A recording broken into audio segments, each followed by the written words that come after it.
अस्सलाम वालेकुम, welcome back. आज माइक्रोसॉफ्ट वर्ड की क्लास नंबर 6। आज की इस क्लास में हम पढ़ेंगे इंडेंट्स, सॉर्टिंग और हिडन फॉर्मेटिंग।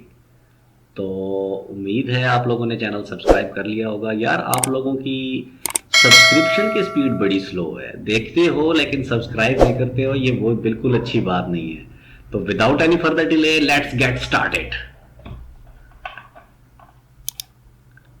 क्या हुआ? अभी तक क्यों नहीं आए? ओहो। तो चलें, चलते हैं अपनी स्क्रीन की तरफ। तो आज हम देखने वाले हैं जी इंडेंट्स, सॉर्टिंग और हिडन फॉर्मेटिंग। तो देखते हैं कि ये क्या चीज़ होती हैं।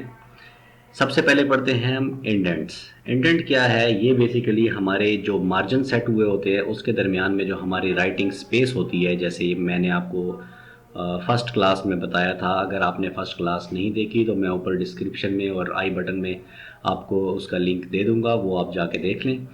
तो इंडेंट क्या है कि आप जब भी किसी कोई भी चीज़ टाइप करते हैं और उसको आप यहाँ से फॉर एग्ज़ाम्पल आगे ले जाते हैं, तो कीबोर्ड से एक तो आप टैब प्रेस कर सकते हैं, टैब से भी आगे उसको लेके जा सकते हैं।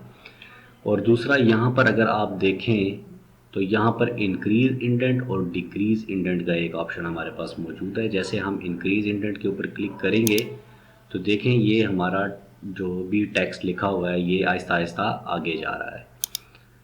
तो इसमें देखें कि आपने एक चीज़ नोटिस की होगी कि यहाँ पर जो हमारे पास इंडेंट रखे गए हैं, ये इस जैसे इसको हम इंक्रीज़ करते हैं तो ये इंडेंट साथ ही इंक्रीज़ होता है।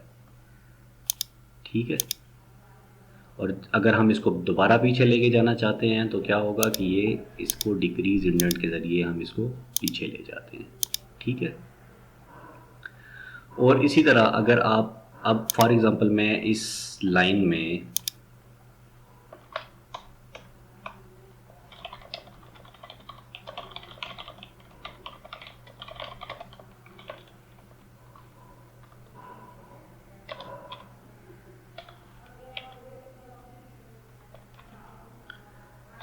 ठीक है, ये लिखा हमने। अब देखें जैसे मैं यहाँ पर इंडेंट प्रेस करूँगा फॉर इंक्रीज इंडेंट, तो देखें ये आहिस्ता आहिस्ता टेक्स्ट को आगे ले जा रहा है। यहाँ से देखें ये वाली लाइन नीचे आ रही है ऑटोमेटिकली। यहाँ से जैसे मैं इसको आगे इंक्रीज इंडेंट करूँगा तो ये देखें दिस इज़ टेस्ट फाइल, ये वाला नीचे आना स्टार्ट हो जाएगा। देखें।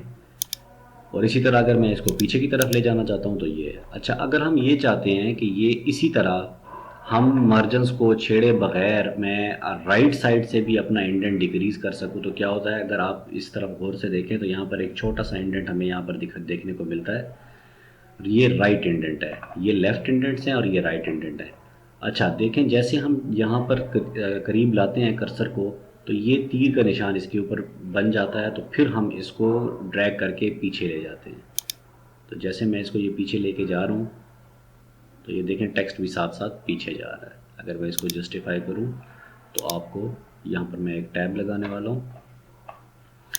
अच्छा, तो जैसे मैं इसको पीछे कर रहा हूँ देखें ये आगे पीछे टेक्स्ट साथ साथ जा रहा है। अच्छा, अगर ये तीर का निशान ना बने और थोड़ा सा अगर हम गलती से ऊपर की तरफ क्लिक करके इस तरह करें तो क्या होगा? पूरे के पूरे पेज का मार्जिन डिस्टर्ब हो जाएगा। फॉर एग्ज़ाम्पल अगर मैं यहाँ पर भी कुछ लिखना चाह रहा हूँ तो देखें यहाँ तक ये वाला सारा का सारा मार्जिन ख़राब हो चुका है। इसीलिए हम क्या करते हैं कि अगर हम बाकी पेज की सेटिंग को डिस्टर्ब नहीं करना चाहते तो सिर्फ हम इंडेंट्स के ज़रिए अपना जो वर्किंग स्पेस है उसको हम एडजस्ट कर सकते हैं। ठीक है। तो अगर सिर्फ मैंने इस इंडेंट को यहाँ से पकड़ के इस तरह पीछे किया तो ऊपर वाला वर्किंग स्पेस हमारा डिस्टर्ब नहीं होगा। ठीक है। देखा, ये यहाँ से डिस्टर्ब नहीं हुआ क्योंकि पेज मार्जिन यहाँ पर उसी तरह सेट है। और ये सिर्फ इसी पैराग्राफ के ऊपर इसकी सेटिंग आई है, इसकी जो हमने इंडेंट सेट की है। ठीक है। अच्छा, इसके बाद हम लोग देखते हैं कि सॉर्टिंग सॉर्टिंग क्या है। सॉर्टिंग को देखने के लिए हम देखें यहाँ पर हमारे पास कुछ टेक्स्ट लिखा हुआ है। इस टेक्स्ट को हम सॉर्ट करेंगे। सबसे पहले हमें ये इंश्योर करना है कि ये टेक्स्ट हमारा पैराग्राफ में होगा। पैराग्राफ में कैसे हम इसको इंश्योर करते हैं? फॉर एग्जांपल कि ये हर एक लाइन के बाद हमारे पास एंटर प्रेस हुआ होना चाहिए। अच्छा, यहाँ पर मैं आपको हिडन फॉर्मेटिंग पहले बताता हूँ कि हिडन फॉर्मेटिंग क्या है। फॉर एग्जांपल ये देखें, यहाँ पर जैसे मैं क्लिक करता हूँ तो हमारे पास हिडन फॉर्मेटिंग्स शो हो जाती हैं। ये जो उल्टा पी सा लिखा हुआ है, इसका मतलब ये है कि यहाँ पर हमने एंटर लगाया है, और इस पी का मतलब ये है कि यहाँ से पैराग्राफ ब्रेक हो रहा है, दूसरा पैराग्राफ शुरू हो रहा है। जहाँ पर भी ये एंटर, ये वाला निशान आएगा तो इसका मतलब है कि ये अलग अलग पैराग्राफ्स हैं हमारे। ठीक है। और ये जो छोटा सा एक निशान लगा हुआ है, इसका मतलब है कि यहाँ पर स्पेस बार आया हुआ है, और जब टैब प्रेस करते हैं तो ये हमारा टैब का निशान है। और इस तरह के और भी बहुत सारे निशान हैं जो मैं आपको साथ साथ इंशाल्लाह बताता जाऊँगा। तो इसके ज़रिए हम लोग हिडन फॉर्मेटिंग्स चेक करते हैं कि हमारे पास इस डॉक्यूमेंट में कौन कौन सी फॉर्मेटिंग लगी हुई है, और हम उसके ज़रिए कैसे इस डॉक्यूमेंट को एडजस्ट कर सकते हैं। ठीक है। तो सबसे पहले हमने ये इंश्योर करना है कि ये पैराग्राफ्स में होना चाहिए। फिर हम क्या करते हैं कि इनको इनके फर्स्ट अल्फ़ाबेट्स के ऑर्डर के ज़रिए हम इनको सॉर्ट करते हैं कि ये सीक्वेंस में आ जाए। फॉर एग्जांपल देखें, ए के बाद वाई आ रहा है, G L M D E F, तो ये डिस्टर्ब्ड है। तो इसको मैं ये चाहता हूँ कि इसको हम सॉर्ट करते हैं बिल्कुल सीक्वेंस में। तो सॉर्ट के ऊपर जैसे मैं यहाँ पर क्लिक करता हूँ तो सबसे पहले यहाँ पर देखें सॉर्ट बाय पैराग्राफ यहाँ पर लिखा हुआ है। यहाँ पर हमारे पास हेडिंग और फील्ड्स भी मौजूद है, लेकिन हम फिलहाल पैराग्राफ पे काम करते हैं। तो यहाँ पर टाइप क्या है, हमारे पास टेक्स्ट है, टेक्स्ट भी है, नंबर और डेट, हम तीन चीज़ों को सॉर्ट कर सकते हैं। तो फिलहाल हम टेक्स्ट को कर रहे हैं। तो यहाँ पर हमारे पास एक ऑर्डर है असेंडिंग ऑर्डर और descending order. For example ascending order को हम शुरू में देखते हैं। असेंडिंग ऑर्डर वो होता है जो A B C D E F, मतलब इस तरह सीक्वेंस में जा रहा होता है। और डिसेंडिंग ऑर्डर ये है कि जी वाई एक्स इस तरह जाएगा। तो असेंडिंग ऑर्डर में हम पहले देखते हैं, और इसको हम जैसे ओके करेंगे तो आप नोटिस करेंगे यहाँ पर ये जो हमारे सीक्वेंस आउट हुए हुए थे, फॉर एग्जांपल ये ज़ेब्रा यहाँ पर थर्ड नंबर पे आया हुआ है, तो इसको सबसे लास्ट होना चाहिए। तो जैसे आप, मैं इसको क्लिक करता हूँ ओके, तो आप नोटिस करेंगे कि ये खुद ब खुद ही सॉर्ट हो जाएंगे। ठीक है जी, A B C D E F G H L M O T X Y G, तो वो अपने उस ऑर्डर में आ गया है।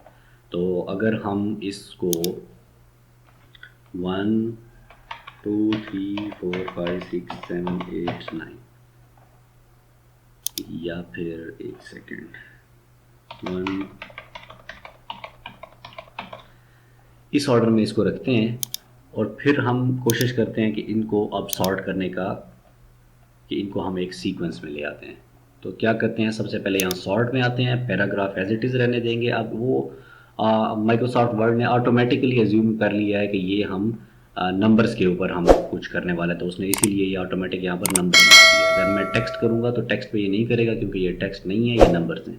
तो जैसे मैं नंबर पे क्लिक करके असेंडिंग ऑर्डर में इसको ओके करूँगा तो ये देखें ये सॉर्ट हो चुका हुआ है। इसी तरह अगर मैं इसको डिसेंडिंग ऑर्डर में करूँ तो ये उल्टा इसको करके देगा। इसी तरह हम टेक्स्ट को भी कर सकते हैं। टेक्स्ट को मैंने सेलेक्ट किया, सॉर्ट किया, असेंडिंग के बजाय मैं डिसेंडिंग करता हूँ, ओके करूँगा तो ये देखें ज़ेब्रा से शुरू हो गया। उम्मीद है आज की क्लास आपको पसंद आई होगी। तो पसंद आई है तो ज़रूर सब्सक्राइब करें, लाइक करें, कमेंट में ज़रूर बताइएगा कि आपको ये क्लास कैसे लगी। नेक्स्ट क्लास तक के लिए मैं आपसे इजाज़त चाहता हूँ। अल्लाह हाफिज़।